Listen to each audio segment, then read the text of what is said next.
Did you know that social rejection activates the same parts of our brains as physical pain does? Did you know that? So no wonder we try to avoid social rejection really of any sort. And that's what this really short little podcast episode is about. I'm going to read you, actually, a chapter from my book, The Mystery of the Squashed Self. It's right at the end after we've been through all these cases, and it's looking at people-pleasing and the fear of rejection. And I think I reference at least 4 really good books, which I will give you the references for. So keep listening. And I wonder if you will recognize the knock-on effect set that I'm going to tell you about when it comes to people-pleasing, when it comes to the fear of rejection. Here we go. This is Self-Belief Unsquashed. I'm Trisha Lewis, your host, and all I'm trying to do is just squash your self-doubt and unsquash your self-belief. So let's give it a go. There will be some good little tips, as always, so keep listening. I'm going to read you this chapter. It's not too long. And then, as I say, I'm going to give you some good references and tell you a little story and hopefully guide you with some possible actions to take, because there's no point in just giving you trite little positivity quotes. They sometimes can rub you up the wrong way, actually. Here's the chapter on people pleasing.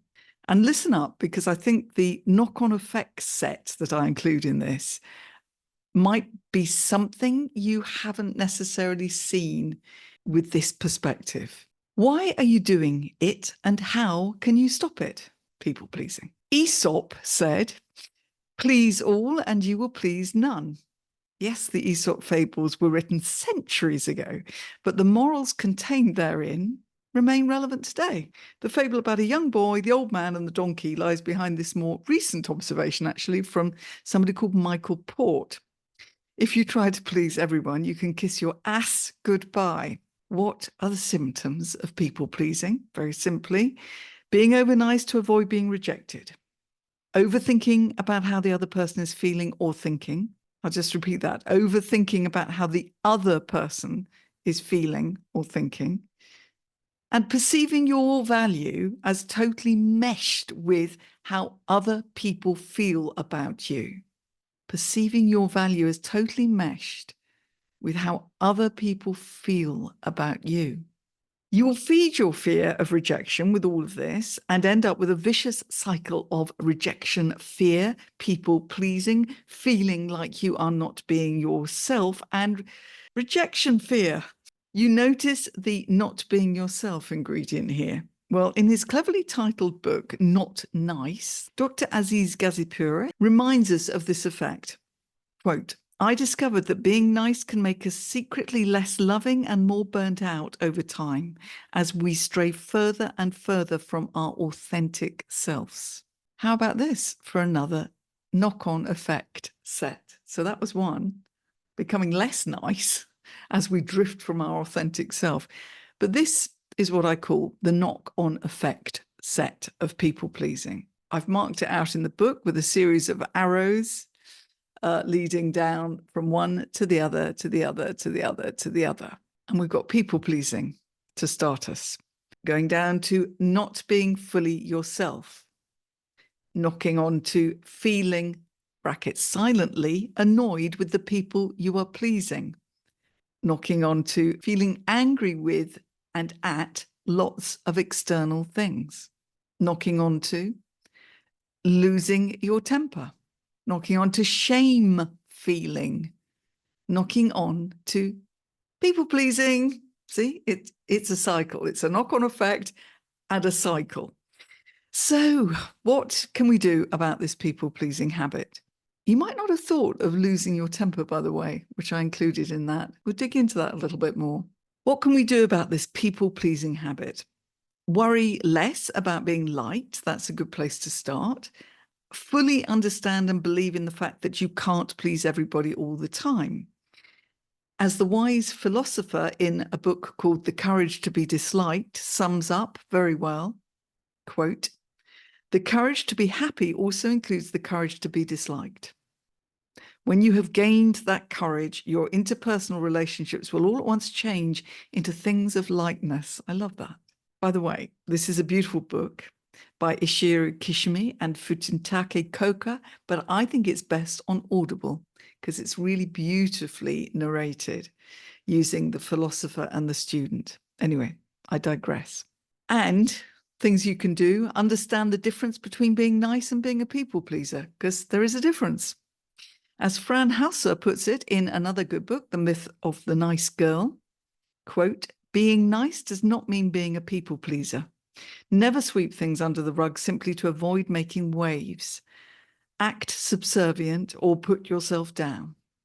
Instead, being positive, honest, helpful, and humble will make you a naturally kind and strong leader. So could people pleasing work well as a sales tactic? Because it sounds like it might do, doesn't it? Right.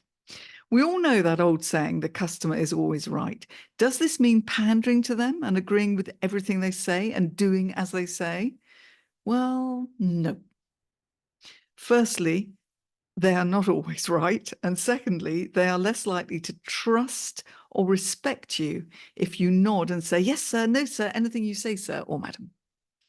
They want to hear a genuine guiding voice, your voice. They want to feel that you will show them different perspectives and possibilities and even pull them up nicely on things that might not make the best sense. They want to feel you are in charge. Rejection fear is likely to rush in at any point along a selling journey. If you have a job that involves selling and you are prone to rejection fear, you will know what I am talking about. Managing the fear of rejection is easier said than done. It will take some practice. Love this quote from Andrea Waltz, who was a guest on one of my early podcast episodes, and Richard Fenton.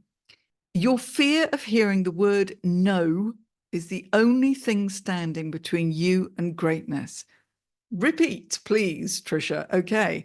Your fear of hearing the word no is the only thing standing between you and your greatness. The whole message is all about go for no, which is a great little twist, isn't it? So you're about to get some examples of reframing, which is how I finished this book, but I'm not going to go into that in this episode. It's a great way to manage this and other fears. Reframing is a tool. One more thing, don't be hard on yourself for experiencing this fear. As I said, you are human. This fear is a powerful force. Tasha Eurich, author of Insight, another good book, reminds us, quote, social rejection activates the same parts of our brains as physical pain does. That's how I started this episode, and I needed to repeat it because it's great bit of science, isn't it? As I say, no wonder we try to avoid it. However, it is a thing and you won't be able to zap it out of existence completely. What you can do and might not be doing now is increase your awareness of when this fear is kicking in. The increased self-awareness is the crucial first step in unsquashing yourself. Yes. I'll end that there in terms of reading from my book. Obviously, I'll give you references to where you can actually get the book, either as a Kindle or a paperback. And just go back on something that I said earlier about getting better at not being liked or worrying about not being liked. And it's easy to say, and it kind of is an obvious thing that you do have to do, but it's very hard to actually follow through on, isn't it? Because of course we want to be liked. That's ancient wiring. That comes from those days when we didn't want to be thrown out of the tribe into the wilderness. We would starve, we would die very quickly if we didn't bond with the leaders of the tribe, the others in the tribe. It was a very small group of people. We therefore did learn how to do a bit of this people pleasing, I guess. They didn't have obviously books or podcasts about it back then, but it is part of our wiring. It's very trite to just say, oh, you know, don't worry about people liking you. What does it matter? If they don't like you, who cares? Well, you care. So you've got to try and do all these reframes. You've got to think, firstly, I'm probably just assuming that that's going to be their reaction. I haven't actually given them a chance to react to whatever it is that you fear will be something that they reject about you, something you're saying, something you're doing, something about you, whatever it is. You're making the assumption, you're preloading on this rejection. Hasn't happened yet. Remind yourself about that and say, well, I've got to do a few small steps at least of this to test the waters. I might not go full in with this huge, big controversial opinion or this huge, big personality of mine all in one go when they've only just met me. I might just be a little bit, have a bit of a strategy, shall we say, but I can't just lock all that up out of fear of something happening that hasn't happened yet. So that's your number one regular reminder. And then I guess you've got to say something similar to my little mantras, like I'm not being a show off unless I'm showing off. I'm not being a selfish person unless I'm being selfish. You can apply this to pretty much everything. And you can apply it to this. I'm not being nasty unless I'm being nasty. I'm not unlikable unless I'm being unlikable. You can't be responsible for everybody's response to you, but you can be responsible for how you behave, provided you're not going around being deliberately obnoxious. If they don't like you, it's just that they don't bond. Maybe they get reminded of somebody in their family or someone they knew at school that they didn't like, and there could be no good reasons for that thing happening. It's just a thing. And the only reason that you should be concerned that they don't like you is that you've done something pretty ghastly and you've deserved them not liking you, in which case maybe there are amends to be made. But if just by being you and being respectful and, nice, that's not the same as people pleasing, you discover that they, for some reason, don't like you, then you do just have to say, okay, we're not meant for each other. And this doesn't it happen all the time? I meet people sometimes and have random conversations with complete strangers in cafes, and we could sort of get on for maybe 10, 15 minutes. And, I'm quite good at making conversation and that's all fine. But I will then think to myself, would I make a habit of trying to actually meet up with that person? No, because there was something that didn't quite, whatever it is. And that happens. So we can't have everybody falling over to love us constantly. I mean, it's the same if you take it as a digital thing with your posts on social media. If we thought that everybody was going to like everything, that would be ridiculous. Some people just, they won't engage. It's not their thing. They're not interested, or something about the way you've put it, your style, your way of delivery just isn't their bag. That's not the same as you being a horrible person. So detach those two things. You're not being nasty and unlikable unless you are actually being nasty and unlikable. Phew, I think that's enough for now. It is about the reframes, isn't it? And testing the waters, little tiny steps. Constantly fearing no is very restricting, isn't it? I was trying to think of a good story to illustrate this. I can certainly think of one that illustrates the knock-on effect set that I talked about, which includes losing your temper.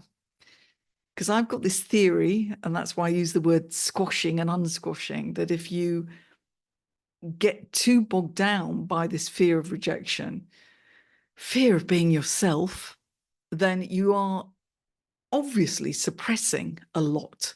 And the chances are that it will burst out at some point because you're only human. And say you're a bit tired, or there's just that final straw moment in a work scenario, and all of a sudden they're in a really unsuitable public place, you've lost it and you're saying all sorts of horrible things. and being quite unlikable, actually.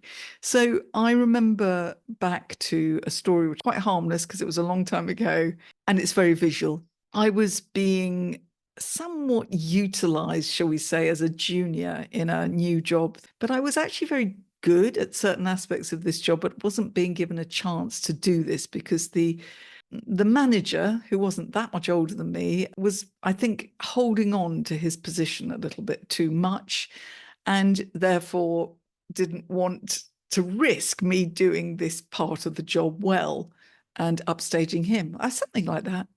And I was so frustrated because I was doing all the boring stuff. One day it was my Saturday on the rota. It was his Saturday on the rota, and it was just the two of us in the office. And he was just doing this thing, and I was just fed up that day, and I just lost it.